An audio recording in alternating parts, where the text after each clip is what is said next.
Are you struggling growing your company?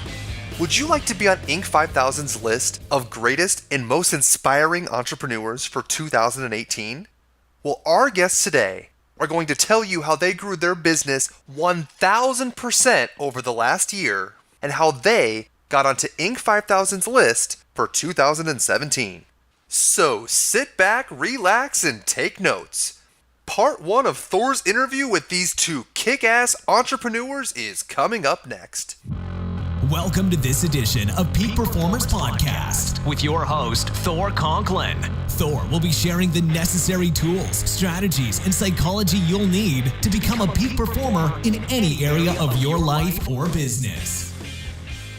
Thor Conklin here. We give you the tricks, the tips, the tools, the strategy, the technology, and the psychology peak performers use in order to get more done and execute at the highest level. If you know what to do but struggle with getting it all done, or simply want to raise your game to the next level, this podcast is for you. Sit back and enjoy. Today's guests are Hugh Middleton and Henry Jones, co-founders of Copus Mobile. Hugh is a former Navy SEAL with 25 years of experience in naval special operations, as well as a graduate from the Citadel with a degree in business administration. Henry, on the other hand, has almost 2 decades of experience in product commercialization and served as the director of the Center of Battlefield Innovation at Mississippi State. Together, Hugh and Henry have grown Copus Mobile over 1,000% in the past year. If you want the tips, tricks, and tools to take your business to the next level, you definitely won't want to miss what Hugh and Henry have to say.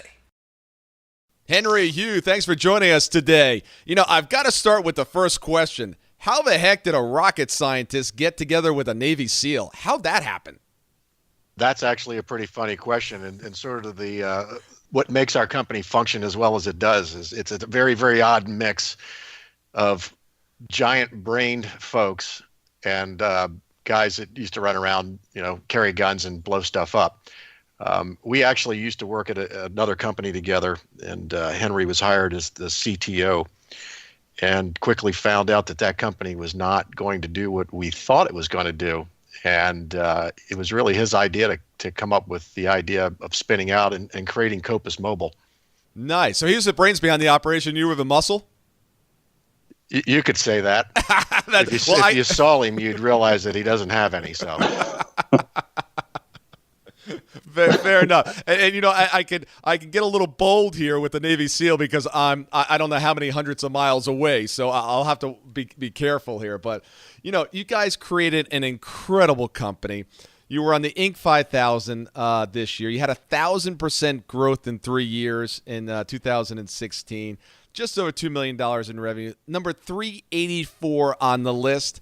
Look, all the entrepreneurs out there want to get there. How'd you do it?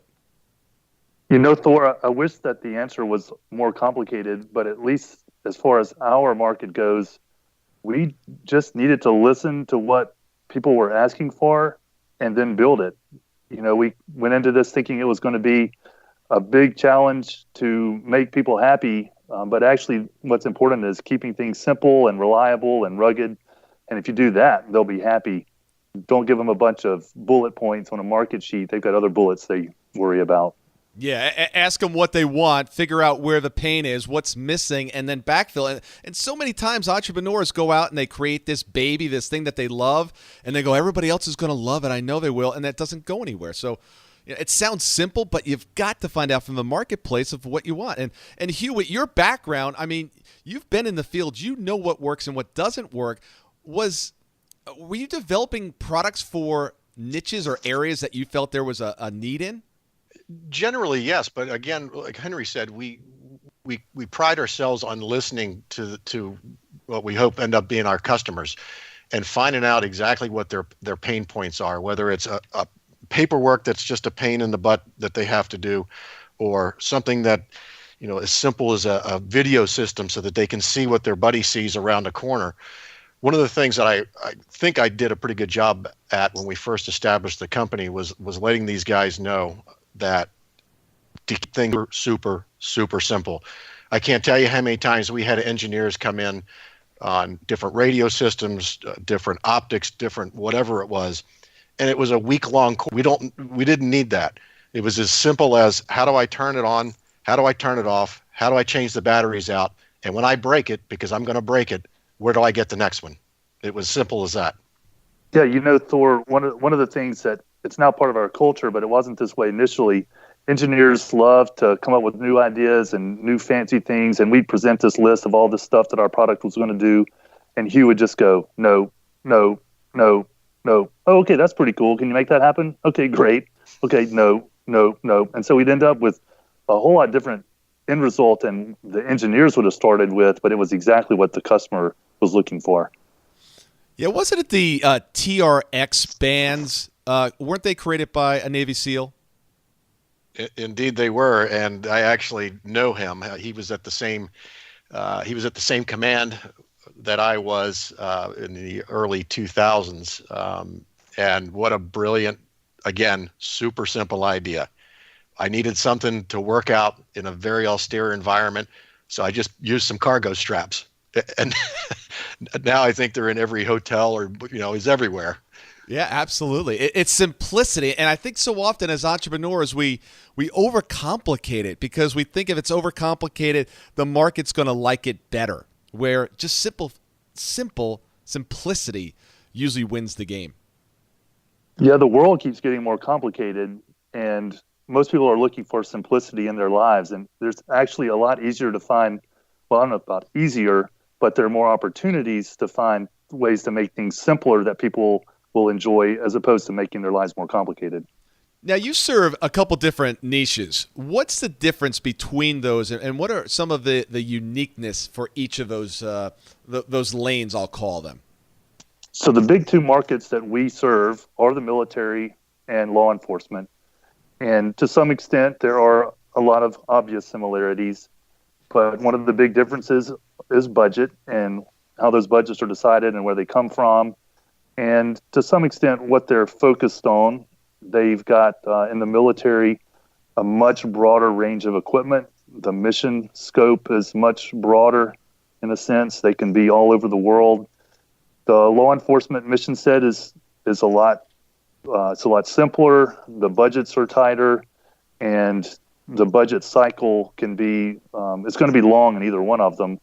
But for the military, we've been able to tap into some funds that were built to buy something new and try it out, and that isn't as often available in the law enforcement market.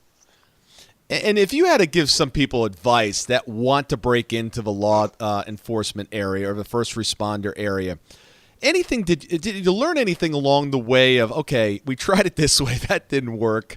If you really want to get into this marketplace, here's the way to do it.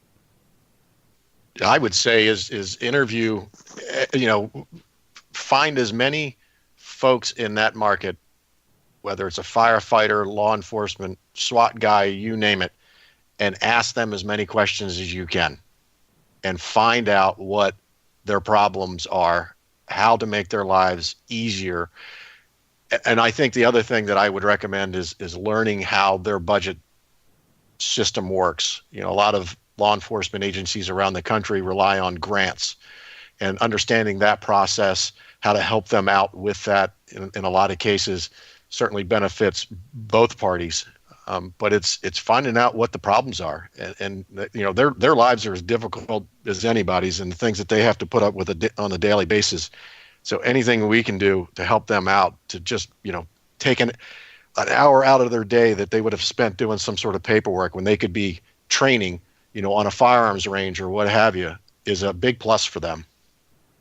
And what about the military side? How'd you break into that area? That's where we sort of started. Mainly because of my background, I knew there were some initial pain points within different organizations.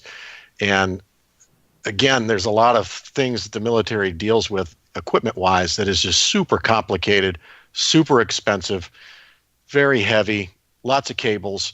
And we found that we could do things much easier, just dumb it down and make it do a very specific job for them, and just keep it simple and make it cheap. I know that's a novel concept, but that's what we've tried to build the company around.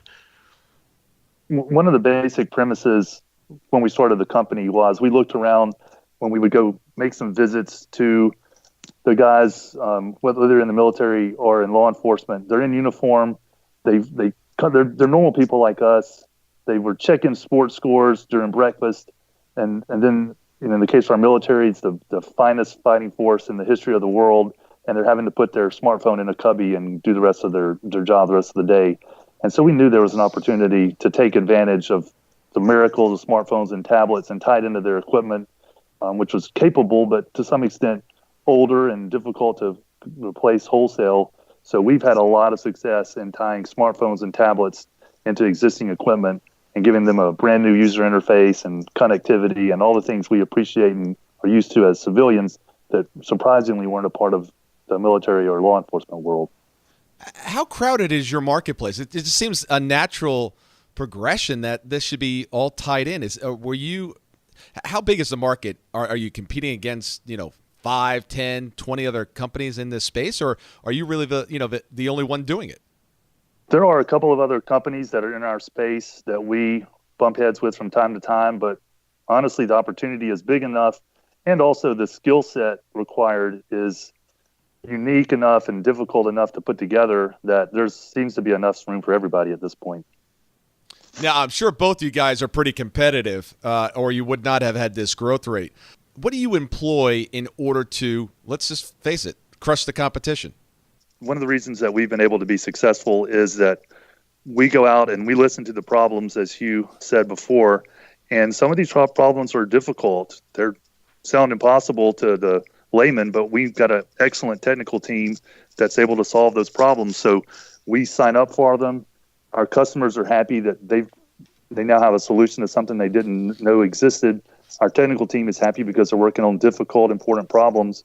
And then our job is pretty easy because we can just keep almost saying we can do the impossible, and we keep coming through for that. The most difficult part is we have to continue to find really, really talented people as we grow, and they've got to be world class, and thankfully we've been able to do that so far. Right, and we're still a small organization. We're not a gigantic defense contractor that it takes 4 to 6 months just to make a simple decision, and then a project takes years after that.